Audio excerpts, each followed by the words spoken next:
Good afternoon. Welcome to our webcast on banks, businesses and Brexit, issues of trust, priorities and challenges. My name is Rima Ahmed from the Chartered Banker Institute, and today I'm delighted to introduce Roger Millen and Michelle Thompson, Funding Directors of Momentous Change. Roger Millen has worked internationally for agencies such as the World Bank, many United Nations agencies and directly with governments. He is an Honorary Professor at Stirling University Management School.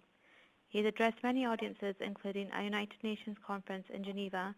He is a former member of the Parliament, where he was Treasury spokesman and a leader of a number of parliamentary campaigns relating to ethics and culture in the finance sector. Michelle Thompson is also a former member of the Parliament, where she was a member of the Business, Energy and Industrial Strategy Select Committee, in which capacity she led the interrogation of Sir Philip Green following the collapse of VHS. After leaving Parliament, she was appointed Ambassador for the All-Party Parliamentary Group for Fair Business Banking. If you have any questions during the presentation, please use the online function to submit these, and Roger and Michelle will try their best to answer as many as possible towards the end. I hope you enjoyed today's webcast, and I'll now hand you over to Roger and Michelle. Thank you very much, Rina, for that introduction, and good afternoon, everybody, and thank you also for joining us in this webinar. Now, predominantly in this webinar, we're going to be sharing some of the findings of recent research we undertook into Brexit, with particular reference to Scottish business. That said, much of what we uncovered has resonance for business and banking across the entire UK. Now, thank you to Rima for that introduction on Roger and myself, and we will try and draw out, as well as information from our research, direct kind of examples from our long experience myself in financial services over around 23 years, where I conducted large-scale transformational programs, and I'm sure Roger will too from his experience in research and consultancy. Yes, if I could just add a little bit about my own background that might be relevant here. Like Michelle, I've been involved in a lot of big organisational changes. I've assisted with 8 fairly large-scale mergers in my time, as well as doing other research into aspects of organisational change. So hopefully you will enjoy today. Hopefully you will have some questions for us at the end. And although in Rima's very kind introduction, she pointed out that we had addressed many large audiences, this is also our first webinar. So we're new to this, but we'll do our best to make it interesting. So we may as well get started. So how did our research come about, and how did we undertake it? As members of Parliament, we were very concerned about the debate around Brexit, and our worries were that there was insufficient attention being paid to the challenge this would pose to business and also to the financial sector. We noticed that there was quite a lot of research being undertaken, but it tended very much to be of a type that was trying to statistically model and predict what might happen depending upon different Brexit scenarios. Our concern was to have research that was more qualitative in nature. We wanted to understand how key decision makers would be making judgments and making decisions as they led their businesses towards whatever Brexit was going to mean. So our research was based on engaging with 236 business leaders of businesses from very small to extremely large businesses operating throughout the UK. We used an online survey, but we also concentrated very much in significant, detailed interviews to try and better capture how people were viewing Brexit and the kinds of decisions they were going to make. We did do other types of research as well, and we had a background knowledge of some of the wider issues that we'll mention as we move along. And of course, it's worthwhile pointing out for everyone listening that you can download both of our reports from our website, and I'm hoping that the link, yes it is, it's on the webinar here, our interim report that was published in October of last year, and our final report that was published at the end of February this year, 2018. So carrying on just now then, of course, as well as the quantitative and qualitative research methods outlined by Roger, we also spent a great deal of time talking to key influence. Now, our backgrounds in research, business and politics meant that we've got a very extensive network, and we found it relatively easy to get access to key individuals. Now, it's been mentioned that for the past year, I've been an ambassador for a banking group based out of Westminster. An all-party parliamentary group, or as an APPG as it's known, has representation from all political parties and none as well as the industry. Now, the APPG for Fair Business Banking has brought many of the recent historical issues, such as those within HBOS Reading and the global restructuring group within RBS, to prominence. But it will also look at how change can be brought so that these issues don't occur again. In other words, I'm making the point that I've been talking to lots of people, as have we both, with an interest in banking. And what we are keen to do is share our insights with you all today, and hopefully you'll find this of some genuine interest. As we start talking now, we're going to, oh, thank you, Roger. We're going to, we asked our contributing business leaders with whom they'd consulted as they made their preparations for Brexit. Now, as a previous corporate person, I would expect any large business, over 1,000 people, to be engaging with a confederation of British industry.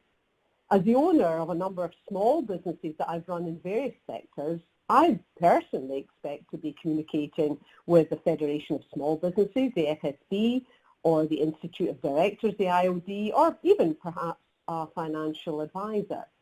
And of course, if I had EU nationals in my company, I may well choose to consult with an HR advisor.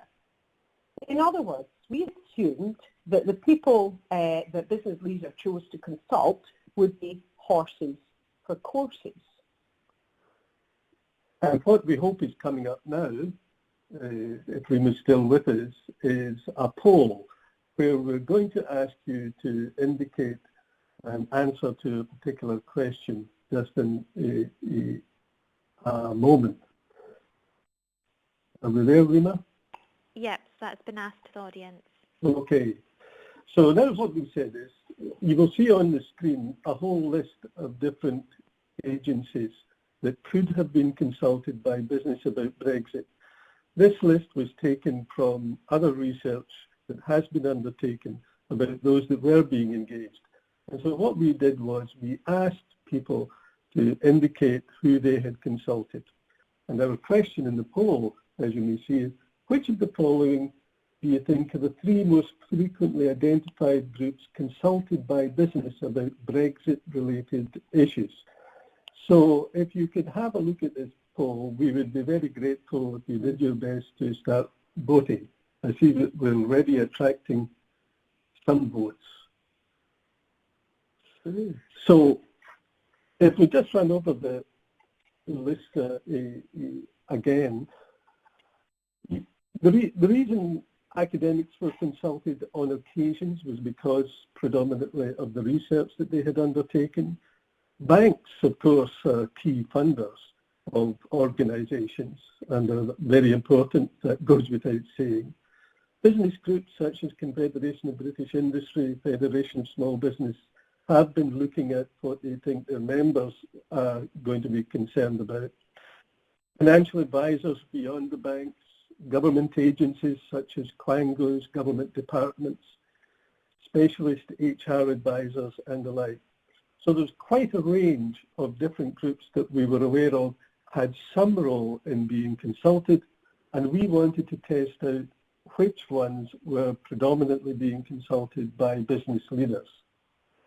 So as I look at the poll results as they're beginning to come in,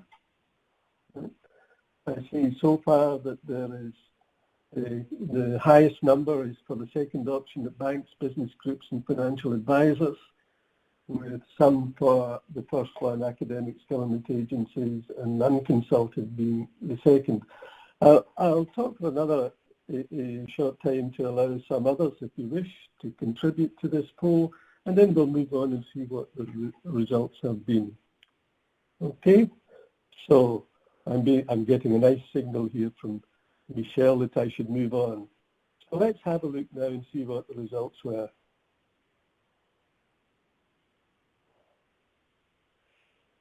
So the first thing to point out, and to our great surprise, we found that 41% of business leaders had undertaken no consultation at all with any outside body, had not engaged with them. Of those that had engaged, the groups that they were most likely to engage with were at 32% both government agencies and also with business groups, such as CBI, FSB, etc.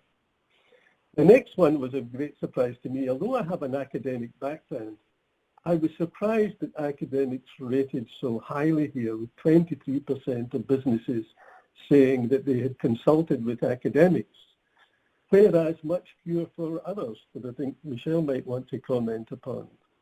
And of course, your eyes will have been drawn to the fact that those who had consulted with their banks, now bearing in mind this is all sizes of businesses, only 9% had consulted with banks. Now, I personally, given my background, found that extremely surprising, given how important it is to ensure that any lines of funding and so on are in place.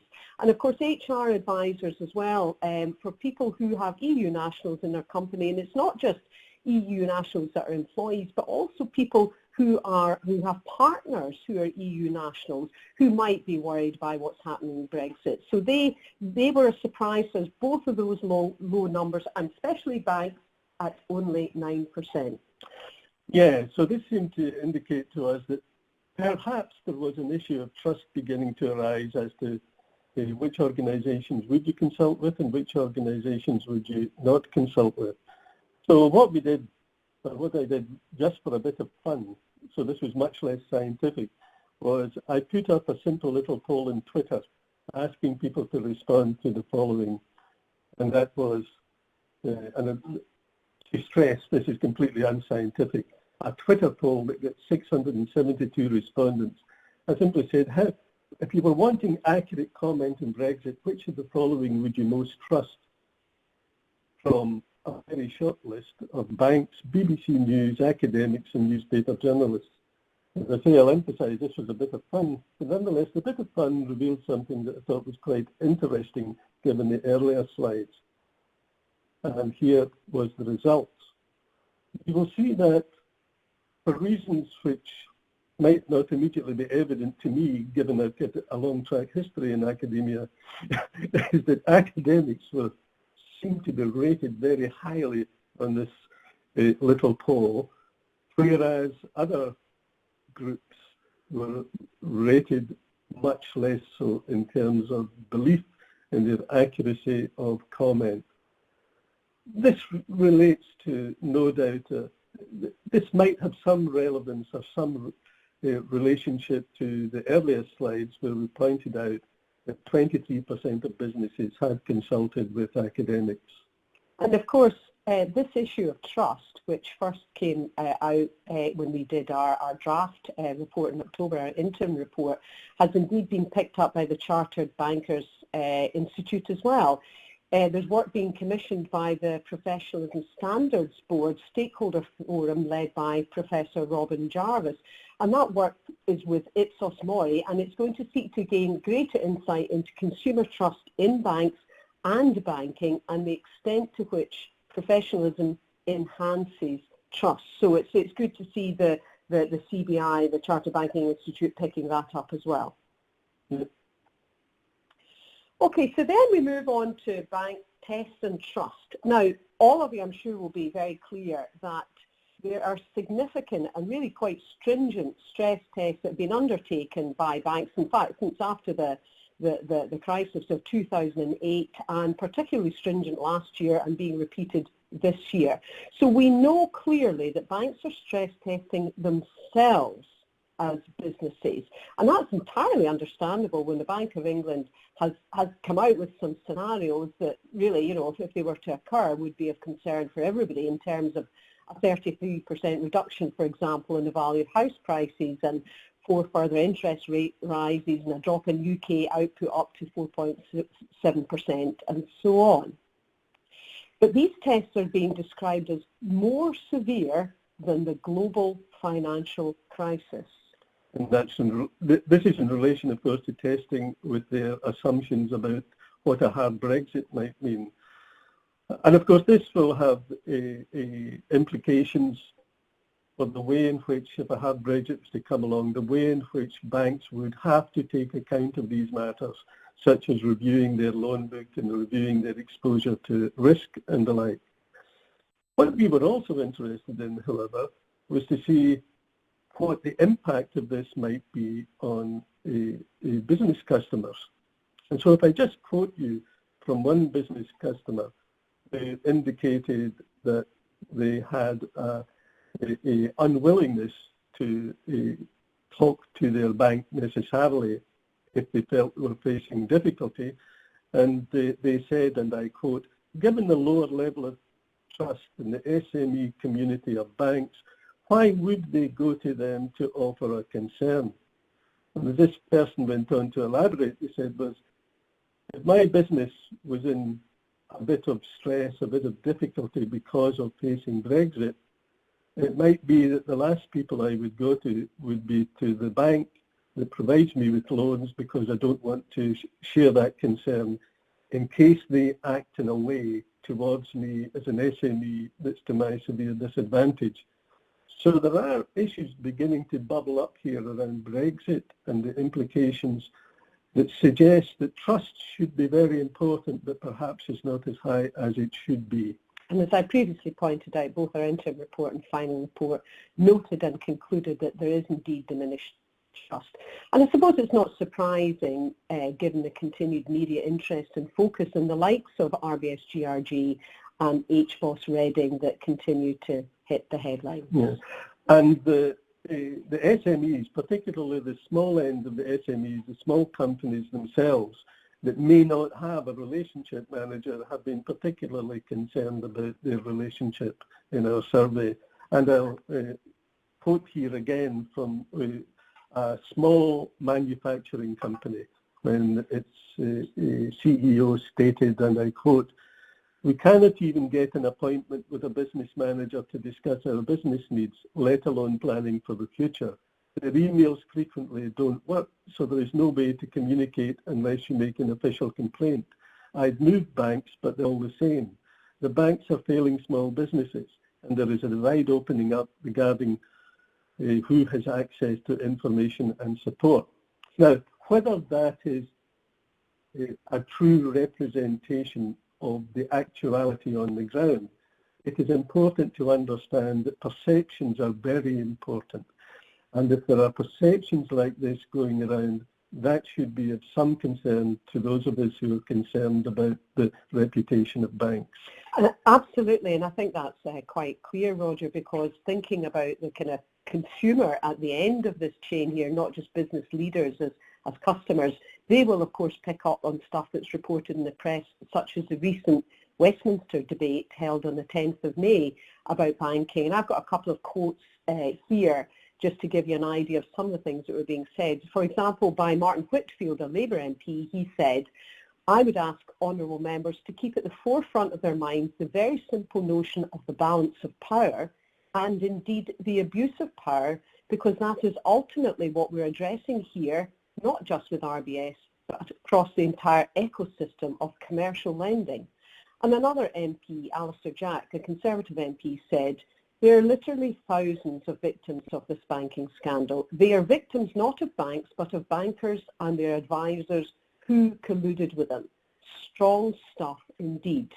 However, the point of drawing this out, as Roger said, is to state some perceptions that are out there, and we in particular are very supportive of the Banking Institute with its stated intention, where it says, and as you will know, all members are expected to display the high standards of professionalism and a commitment to ethical conduct, giving at all times due care and consideration to others, and putting the public interest first. Yes, so that was one of the reasons we were attracted to undertake this webinar at the invitation of your institute, precisely because they have such high professional standards. If we move on now, I'll hand over to Michelle to explain this little graph to you. Now, hopefully it's clear enough as it appears in the webinar. Now, we've taken this from the Bank of England website that shows the top 30 cumulative drop in SME net lending to SMEs, I should say, and it's taken from the Bank of England.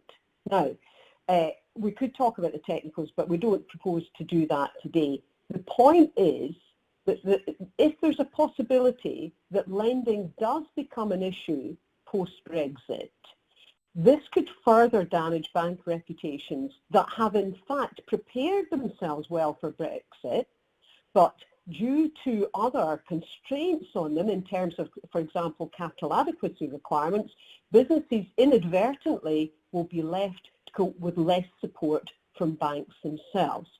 And again, one can argue is that the all-party parliamentary group would note that there's been introduction of a senior managers regime and that we wouldn't be looking at some of the issues we had post-2008. But however, they also noticed that despite everything that's happened in the past, and I'm quoting here, evidenced by recent banking scandals such as those at HBOS Reading and RBS GRG, there is no new regulation to protect smaller businesses.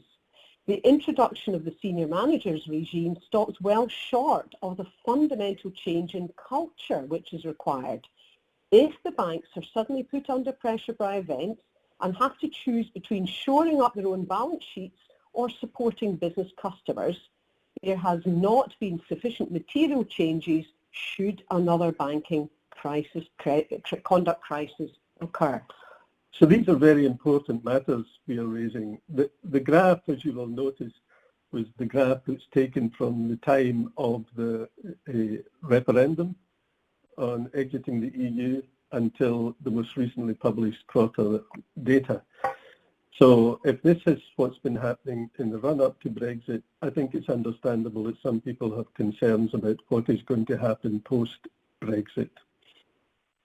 So banks are preparing, quite rightly.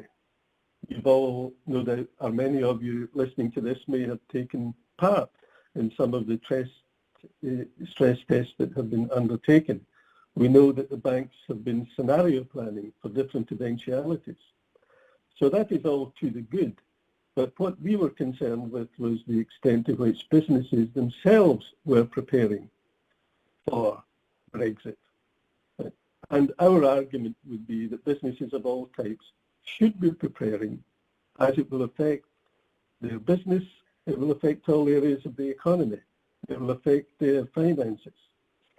And so what we wanted to do was to be clear what were the major influences. And we think there were initially, we identified two major influences. That's correct. And the first one, as you can see in the slide, is uncertainty. And businesses are correctly asking, well, what exactly is it I should be preparing for? I mean, for goodness sake, we might not even come out of the EU. It might be an EEA option. For goodness sake, this real transition period, not the short 21 months, might go on for years.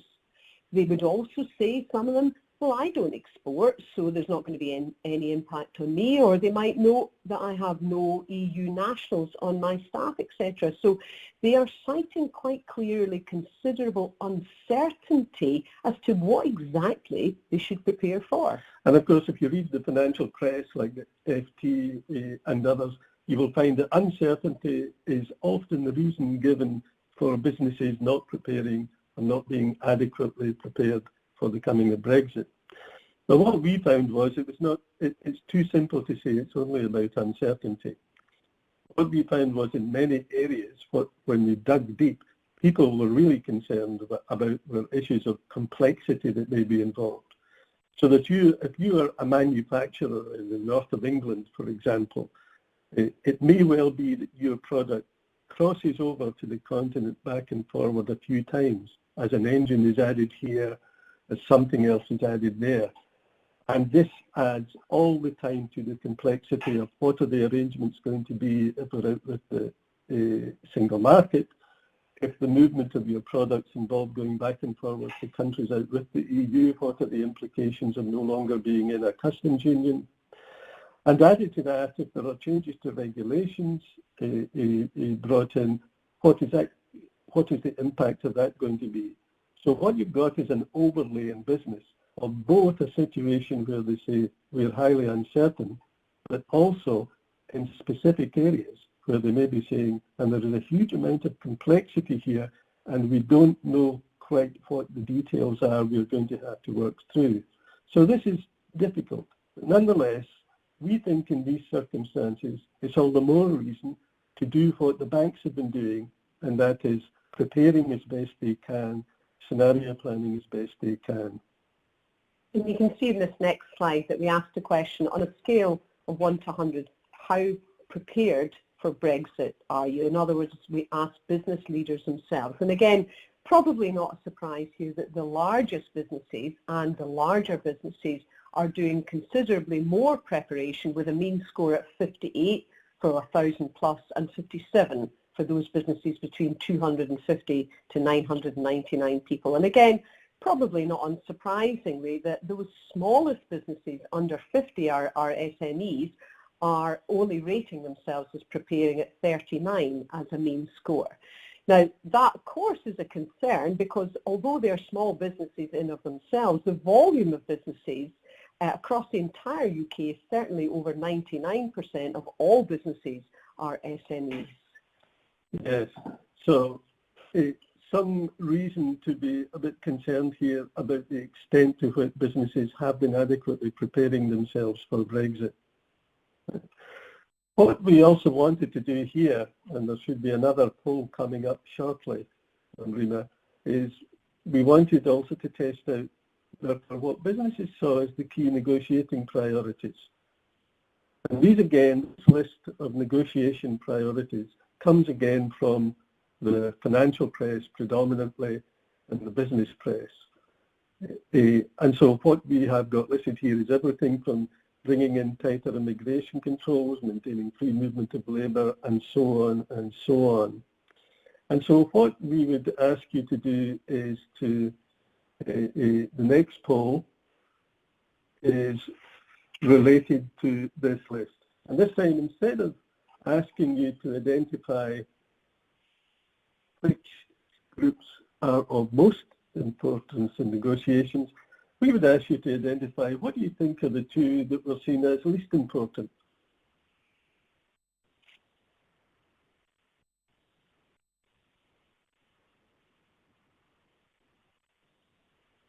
I don't know, has that come up yet? Yes, so I just have been asked. Right, okay, sorry. No, that's fine.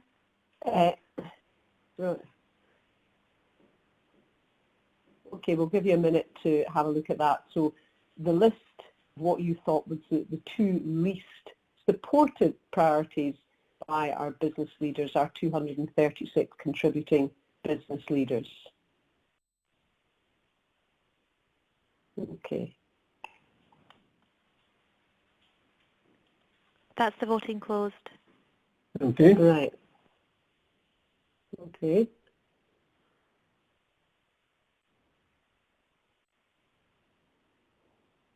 Okay. So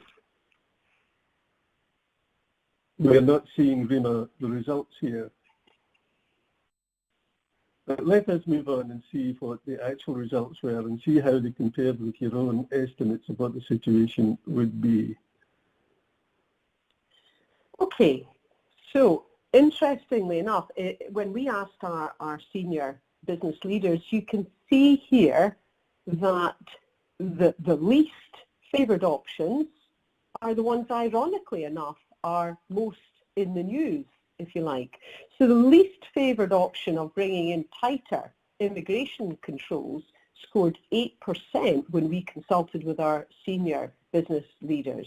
And then the next one, ironically enough, all the talk of the kind of political steamy at the moment, if you like, at 12%, where we hear continual talking about the customs union or a customs partnership or so on, even though incidentally both of those options have been ruled out by the EU. But only 12% of our business leaders rated that as a priority. And of course, then when we look at the other side, the single market, or maintaining close access to the single market, came out as important by 74% of our business leaders. And of course, if you cast your mind back, say a year ago, how much that was being talked about by all the kind of press, and passporting, for example, was considered and talked about very actively. And of course, the second one, maintaining free movement of labour, also came out very highly from our senior business leaders at 72%. And of course, it's certainly not yet clear how movement, about how that all-important access to labour for business is going to work out. And we think it does support our conclusion that there is indeed considerable uncertainty, but also complexity. And the business leaders sort of field of vision, depending on the size or type of business, is very various. But of course, leading on from this, the banks, so vital to the functioning of our economy, is really the elephant in the room. How are banks and businesses going to behave when it seems reasonable to assume that there will be a level of economic, certainly difficulty or disarray? It depends what happens and nobody knows. And that leads us then to move on to consider the issue of business ethics, which has been growing in greater prominence in recent times. Okay, so hopefully the audience will forgive me a little if this starts off slightly academically, although some of you, I'm sure, are familiar with this. There are basically two broad schools of ethics by which one can look at how organizations behave. And the first here goes under the heading of deontological ethics. This is based on the idea that if you're behaving ethically, you're correctly observing such laws, rules, duties and the like that are laid down for you. So that a classic defence here would be if somebody attacks your moral behaviour, they would say, well, no, I followed the rules, I obeyed the law. What more can one reasonably expect in terms of ethics? Notice, however, that what it does not concern itself with is consequences. And it is consequences that are often of particular concern to those at the receiving end of the behaviour of organisations. So although it might be reasonable in many respects to be concerned about obeying the rules, it may not always be enough. And I did see, actually, Roger, when I was looking at the Chartered Banking Institute website, that they align with deontological ethics. I'm quoting something here which I'm sure will be familiar to everyone listening in, but all individuals working in the banking industry are required to act in a fair and honest manner. This is to protect the interests of customers, colleagues and counterparties and the wider interests of society as a whole. As a minimum, compliance with legislation, regulation and industry employer codes and standards is expected. Yes. Deontological, I think. Well, that's exactly it. Everything within that statement follows this tradition of deontological ethics. It's about behaving to the rules of the game, as it were. However, another way in which we can look reasonably at ethical behaviour of organisations and banks is following what's called the consequentialist school, right, which is based on the principle that we should judge whether something is ethical by the outcomes that are produced. So this is the belief that the moral worth of an action is all about its outcomes. It's not about whether you follow the right rules, it's about what is the effect of your action. Right? And at the very minimum, we can expect from this perspective that the consequences of the action should be to do absolutely no unjust harm at all. This, of course, the consequentialist view of ethics is much more likely to be the way in which customers view organisations, not by whether you follow appropriately the rules, but whether the consequences of your action do them harm or do them good. Right? So that the problem we have of ethics here is that we think there is a divide. This is very obvious in what Michelle talked of earlier, some of the problems that, say, RBS and GRG have had and the like. It's not enough to say that you acted legally. It's not enough to say that you followed the rules. You've also got to say, what are the consequences of the way in which we chose to behave? The real challenge of ethics is to combine them both, because they are both perfectly respectable and they are both perfectly reasonable approaches. So the challenge for banks is going to be, how do you combine the desire to make sure the rules are properly followed with a concern to make sure that customers are always treated in a way that is fair and that is just and that does good. It's a big challenge, but one that we think increasingly banks and large organisations are being asked to address. Now, again, I hope you can see that a bit of fun slide there, the tagline underneath it, and I'd reiterate, this is an SME view of banking practice. A 34% cut in our corporate ethics should return us to profitability. Now, of course, it's a bit of fun, but in fairness, it fairly reflects the fact that many businesses still currently view banks as willing to sacrifice the interests of business for the sake of serving themselves. That is their perception in many occasions, even if it's not true. Now, we're going to go on now and look in more detail at the issue of trust and the role of banking. So what does trust mean to us? And in preparation for this, I asked, what does trust mean to me? Well, for a start, I know it's absolutely vital, and I know when I feel it, not just necessarily somebody says something, but where I can actually feel it. Now, the theorists note, and I'm quoting here, trust is defined as a belief that another individual or group makes good faith efforts to behave in accordance with any commitments, both explicit or implicit. B, is honest in whatever negotiations preceded such commitments, and C, does not take excessive advantage of another even when the opportunity is available. And of course, if trust is lost, it takes a long time to return and sometimes never does. In organisational terms, through my career, I've seen trust being lost in financial services generally, and there's been a whole variety of them when you look back over the years. Endowment mis-selling, I'm sure some of you will have been around at that point. Equitable life, what happened there? Self-cert mortgages, PPI still rumbles on, as we know. And estimates say that it's cost the UK's banks and building societies £53 billion in fines, compensation and legal fees over the past 15 years.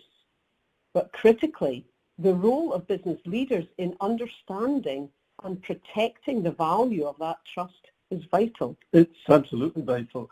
And up in the slide that is in front of you now are some of the results that have been derived from research that's been undertaken over the last 10 or more years, a small amount of which I contributed to myself. And what it shows is that in any organizational setting, the more distant individuals are from one another, the more difficult it is to establish trust. In other words, leaders in organizations have to work very hard and consciously to make sure they get the trust that is needed for their employees. Of course, there's then the question of how do you derive trust from your customers, right? And that needs to be achieved through demonstration of action. It cannot be achieved by simply saying, we are trustworthy. People will judge you by your actions. Are your actions and are the consequences of your actions good for me, and does that lead me to believe that you are an organization or you are someone within that organization that I can trust? So trust and care for people's interests are important aspects. You'll see I introduced the word care here because some people have argued that one of the consequences of 2008 is that there may be a need in the longer run to place a duty of care on banks towards their treatment of business customers. And so we see here, I've just raised a few simple questions here which I think reveals the importance of trust. I'll maybe just mention the first one, money. We all deal in money. Banks are experts in managing money. Money itself, could it exist without trust? Well, it wouldn't exist in the way in which we understand it today. The value of money, is very much dependent upon the trust that people who use a particular currency are willing to invest in it. So trust is of fundamental importance to the very stuff that banks deal with, as well as being of wider importance to the way in which they deal with others. And on to our last slide before we open it over to you guys to take your questions. We wanted to talk a little bit more about our approach and our considerations, particularly around culture. Now, technical elements of how change programs are run is pretty well established. For many of you, I'm sure, will have come across them, in terms of appointing a project or a program manager, setting the scope and objectives, creating the budget, the business case, and fulfilling various requirements, whether they're technical, legal, regulatory, or so on. But certainly over 20 years as a practitioner, I was never and have never been involved in a change program that takes active cognizance of the culture of an institution, be it the existing culture of an organization or what the new culture should be after a merger. Now, culture is formally defined as a set of beliefs, assumptions, values, and ways of interacting that contribute to the unique environment of an organization. It's more loosely defined as how do we do things around here. Leaders and leadership is such a key role in the establishment and maintenance of a culture, but the culture itself often influences what kind of leadership is possible, and that's something I also have come across in my former career. For example, most large banks have an element of a market culture and they're very focused on the results. In an established institution, processes often mean there's little room for innovation. And I previously worked in a bank that had quite a strong power culture where the strong deference was required to the leader. And most financial services institutions are hierarchical with clearly defined roles where efficiency and accuracy is rated highly. This is a huge area, but critically, get it wrong and trust is eroded. And once that's gone, it's very difficult to get back. And of course, as this final slide indicates, that all the research shows that major organizational change programs such as mergers or introduction of new IT programs or whatever, that there's a failure rate of approximately 70%. And that in most cases, failure is not to do with technical or legal issues, but it's because of a failure of culture. And that, therefore, means that culture is of fundamental importance to any organization involved in changing circumstances, not least when faced with huge challenges such as Brexit. Whether you agree with Brexit or not, it's going to usher in huge change. If we're going to be able to address that effectively, we're going to have to be willing to address the culture of the organizations. Are we fit to address it? And one of the things that often signal a cultural failure is where you get an erosion of trust. This presents a big challenge to us all. I hope you found our presentation of some interest. I think what would be really interesting for us if we were to receive a few questions from the audience, and we will do our best to respond. But thank you very much for listening. We very much appreciate you giving us all your time. Thank you, Roger and Michelle. We've received a few questions, so we'll just work our way through them. Okay. The first one we've received is, when you talk about culture in banks, what precisely do you mean by that? Yes, well, that's a good question. It follows on from what I said laterally. There are quite a number of components to culture in organizations. One that we've not really talked about is the way in which organizations engage in decision-making. Very often organizations vary in the way in which they engage in decision-making.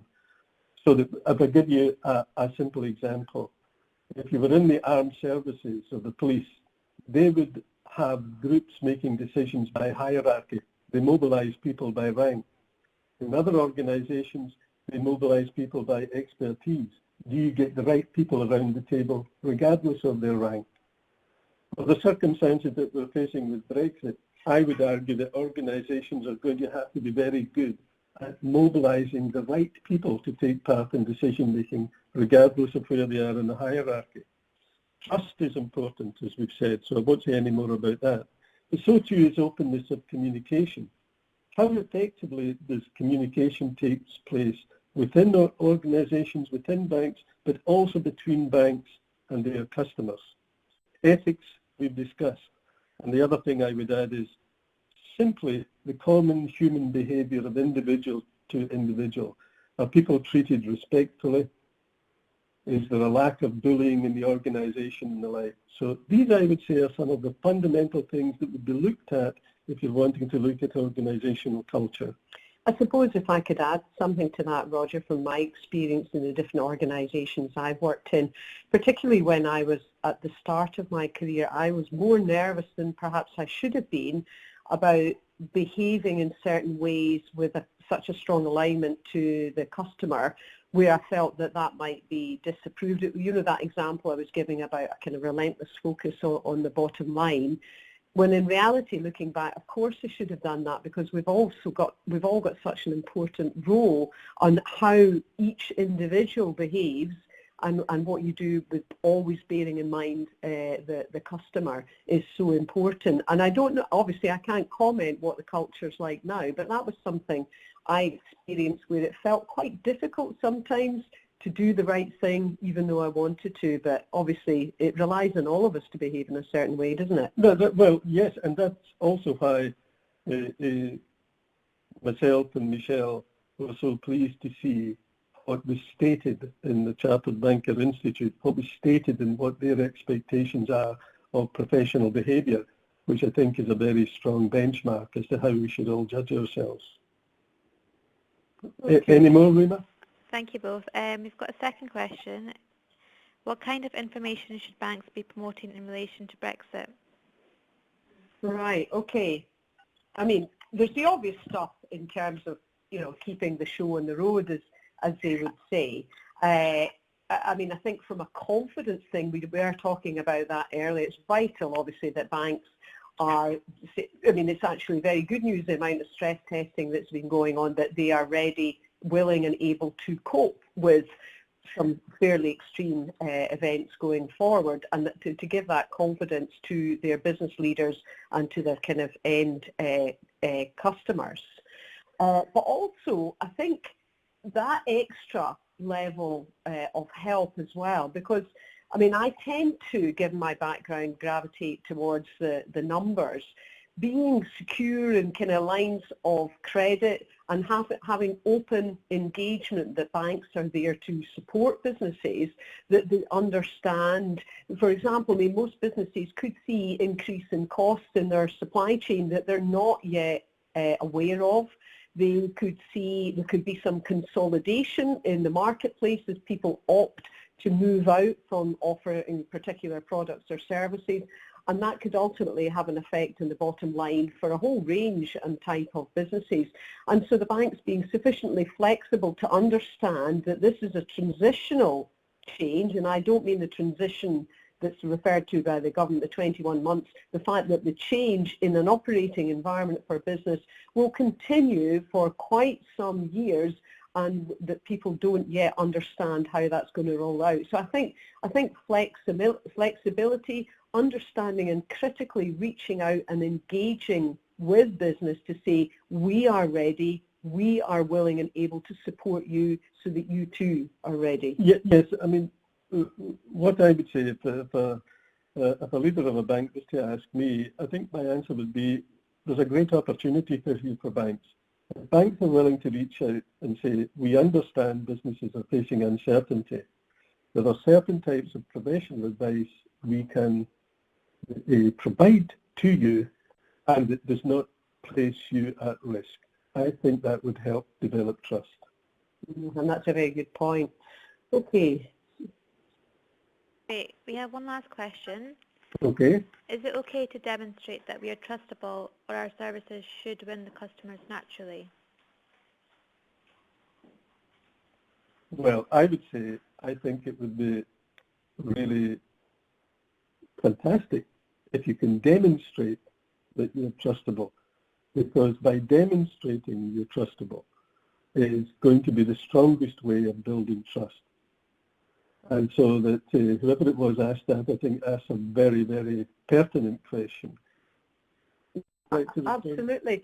And I think thinking about an example of that, I mean, I know from my previous experience, sort of upselling that has been so predominant. I mean, when was the last time that we asked for permission to kind of upsell? At the moment, it's kind of, you know, it's designed as, can we help you in some other things? When to many consumers, they're quite wise now. They understand how the game operates, and they know they're being kind of further sold to. Maybe even a simple thing like asking the question, look, you know, do you mind if I go on and discuss this a little further with you, and asking that? Now, some banks do have that in their script, some don't, but it's really like going that extra mile of demonstrating trust. And I think it's a great question as well.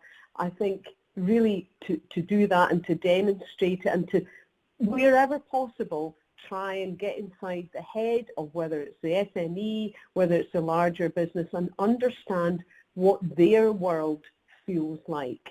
And again, I'm very sympathetic to when you're doing a job in large businesses like banks, because it can sometimes be very hard, one, to get the time to spend with your end consumer like that when it's such a busy, challenging environment. But it's really, really so important to understand what's it, particularly small kind of business leaders, what's inside their head and what would help them. Thank you both. Okay. That brings us at the end of the webcast for today. Therefore, I would like to thank Roger and Michelle for providing such an insightful webcast, and of course to our listeners as well. For members of the Chartered Banker Institute, today's webcast can be recorded as part of your ongoing CPD. Please remember to record this via the logbook in the members area of the website. The slide pack will be available to all listeners after today's presentation. We would also welcome your feedback as well. Once again, we would like to thank you for participation and thanks for listening. Thank you. Thank you.